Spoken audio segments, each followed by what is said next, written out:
This program is rated PG. It contains themes and scenes which may not be suitable for very young audiences. Parental guidance is advised. Be advised that the views and opinions of the hosts and guests do not reflect those of the station.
Good evening, ladies and gentlemen. Welcome to Philippines Uncut. I'm your host, Buddy Kunana. Now, in this show, we talk about everything under the sun. And tonight is about e-commerce.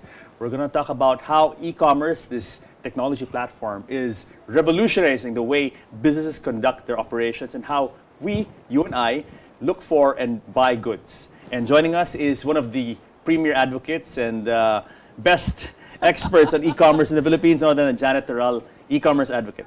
Janet. Yes, thank you very much, Buddy, for the kind introduction, and good evening, everyone. Thank you very much for coming to the show, Janet. And actually, it's a topic that I've long wanted to cover because it really is exciting to be in this field now. And I personally have been doing some e-commerce as a consumer. And so, exciting stuff, and we're going to be talking about how we can help SMEs, people with small and medium-sized businesses, benefit from many opportunities of e-commerce. Now, let's talk about your background first, Janet. Tell us a bit about yourself. I've been in the e-commerce industry since 1995. Wow. Although I started my own website back in 1999, which is digitalfilipino.com, which is a blog about e-commerce in the Philippines. So we'll be turning 20 this coming 2019. And I've been conducting trainings via e-learning and through face-to-face classes since 2003. Now, Jan, interesting you dropped that year, 1995, when you first got into e-commerce. You know, 'cause I remember that was also the Windows 95 launch. Yes. And I remember I attended the launch of Windows 95 in Makati, and all of us sitting down, and there was this big presentation about e-commerce being the next big thing. Yes. But all of us back then were sitting and saying, "Oh, this is going to take a millennium or a long time for this to really happen." You know, back then, internet use was very low. People were just getting to dial up, modems and things like that. That's right. Why did you get into this that early? Did you see the potential of this thing? I think it's by accident because when you look at e-commerce, e-commerce is referred to as anything as electronic transaction. And back in 1995, I was already looking for, I got offered for a writing opportunity online. I wrote articles for publications. And then once I got my first gig, I started inquiring from other publications if I can be a part-time writer for them. And then all of a sudden, I realized that all of that is already considered as an e-commerce transaction, although more in the form of services outsourcing. In 1997, we realized that we need to form an organization called the Philippine Internet Commerce Society to lobby for the passage of the e-commerce law. And that's where I became more involved.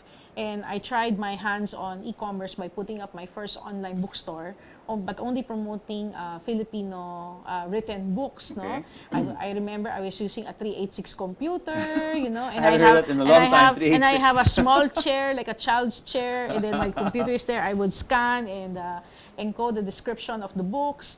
And I even remembered who my first customer was, no? But I had to deliver it COD. But unfortunately, at that time, when I received queries from people who would like to purchase the local books, they're all based abroad.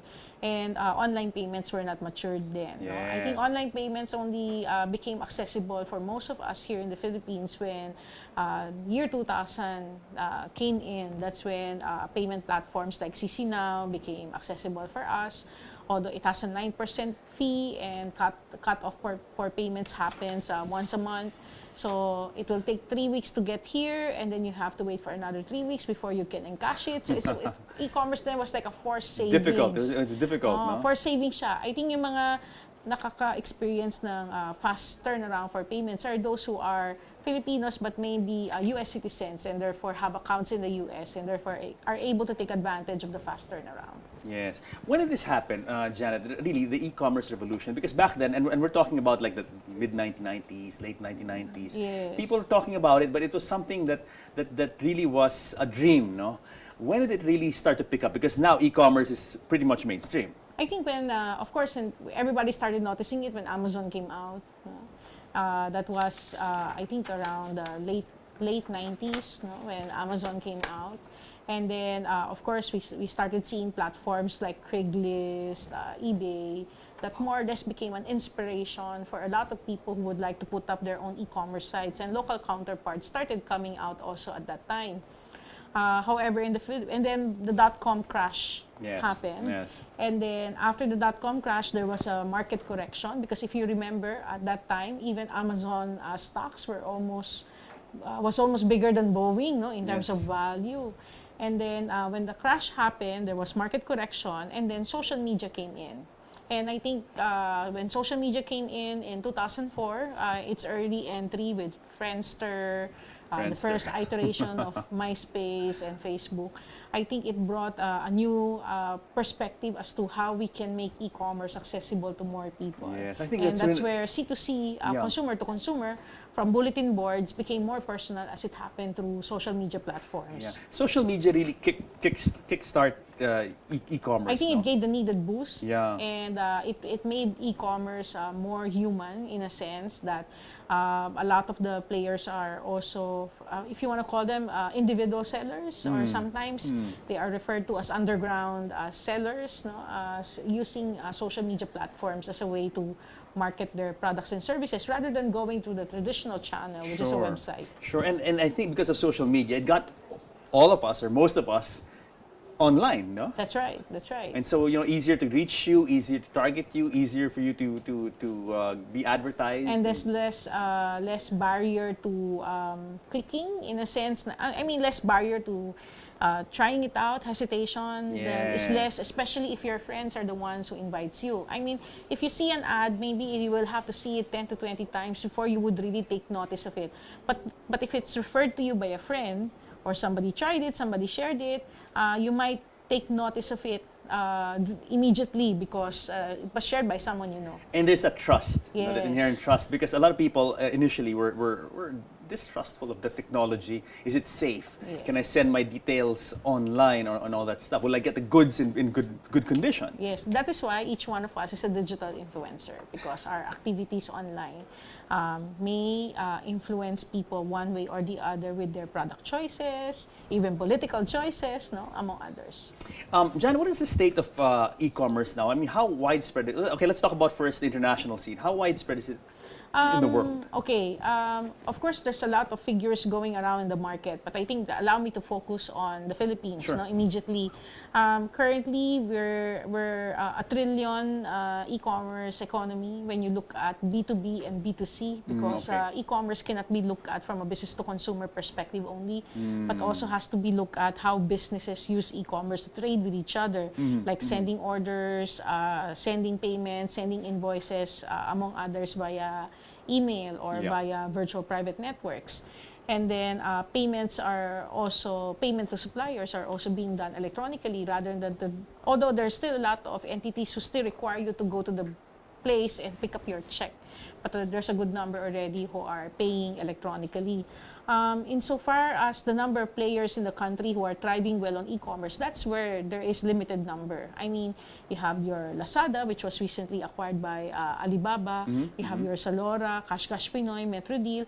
But Cash Pinoy, Metrodeal, although they also started locally, but they also got investments already to the point they're not purely Philippine companies anymore because of the investments they received. Yes. Sulit.com.ph also started as a local company but also got investment. It is now OLX and it's majority owned already by a foreign company. So a lot of the major e-commerce players here are hardly local anymore. No? Most of them, you can say one way or another, are foreign. But when it comes to maturity of the market, A.T. Kearney in one of their reports said that we already have 25 million digital buyers in the Philippines. So meaning people who have bought online in the Philippines have already reached 25 million, despite the fact that you only have 25% who are bank. Yes. Majority are unbanked. Primarily, I guess it was driven by the COD market, cash on delivery market. It was also driven by the free delivery market, because before everything you order has to be paid for, including delivery charges, but the major players made free delivery a norm and COD a norm. They set a new standard as to how e-commerce should be treated. Therefore, it sets a precedence also for all other players to also try and work on improving that type of service. What are the hurdles that the Philippines is facing when in its quest to increase its e-commerce activity? I think if you will look at 10 years ago, majority of e-commerce activities are happening in Metro Manila. But today, you can say that almost 60 to 70% of e-commerce activity is happening outside of Metro Manila. Wow. But the challenge there is that most of the ordering comes from Metro Manila. That is why last Christmas, we had a logistics nightmare. All orders last November to December were all delayed. Most of them were delivered after Christmas instead of taking advantage of the Christmas holiday. So logistics is an issue because you have very few logistics players. I mean, the minimum cost right now for parcel, maybe you can find someone who can charge you 40 pesos, 30 pesos, but that can still be considered as expensive, especially if you're selling affordable items and you want to include COD as or free delivery as a bundle. That is why I think we need more logistics players, especially in the province. That's one.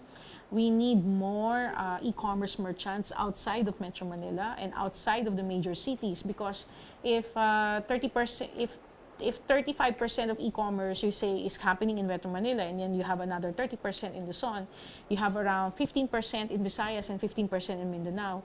You need more merchants now in Visayas and Mindanao, so that, and you need more marketplaces now, because there's very few marketplaces that caters to specific niches, so that you create a bigger economy.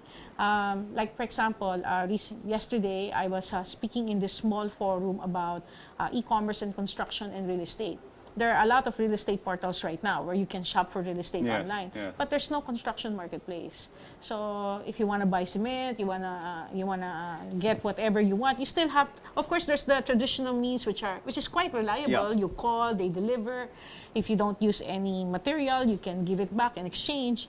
But I think there's an opportunity for that as well. What you're saying, Janet, is there is opportunity for SMEs small and medium scale enterprises to take advantage really of e-commerce. And yeah, in the Philippines. promote their products online, make it available, make it known to people, so that this year, and a lot of effort is being done this year. No, you have the Department of Trade and Industry through their DTI Negosyo Centers doing awareness programs on e-commerce, so that their offices can also become an e-commerce center for MSMEs who need assistance. Because that's the perception of, I mean, those involved or the businesses getting involved in e-commerce or taking advantage of e-commerce are the big ones. They're the big players. They're the ones who can get into it. That's the perception. No, but actually, not anymore. I mean, you see now a lot of businesses. All of them, most of them have Facebook pages already. I think I've already started appreciating that I should have a Facebook page. But of course, the reality kicks in that just because you have a Facebook page, it doesn't necessarily mean that your product will start selling. Yes. There's product photography, there's content. You don't just put a whitening soap online and expect people will buy. Even if you put OTAP there and you have nice OTAP, but if you don't have proper packaging, you cannot ship that because it will get damaged the moment you courier it. And that's what we see. We don't see behind the scenes operations that bring the goods from the retailer to the consumer. As you mentioned, there has to be a system in place for payment online and the logistics of bringing the goods to the consumer. No? So that's why e-commerce, you can say, it's a big logistics business. That is why at the heart of it probably is. At the heart of it, it is a logistics business. I haven't reviewed it yet, but the government, there is also now a logistics roadmap. So it will be interesting how all of these align in terms of making e-commerce, moving goods around, and not only inside the country but also outside the country, so that our market, we will be less of an importing country, but we can encourage to be more of an exporting country. Excellent. Jan, hold that thought, because when we come back, we have pause for a break. When we come back, we're going to meet two of your former students who are now putting their words and their thoughts into action in their own e-commerce businesses. Thank you. So guys, more of e-commerce opportunities when Philippines Uncut returns. Okay.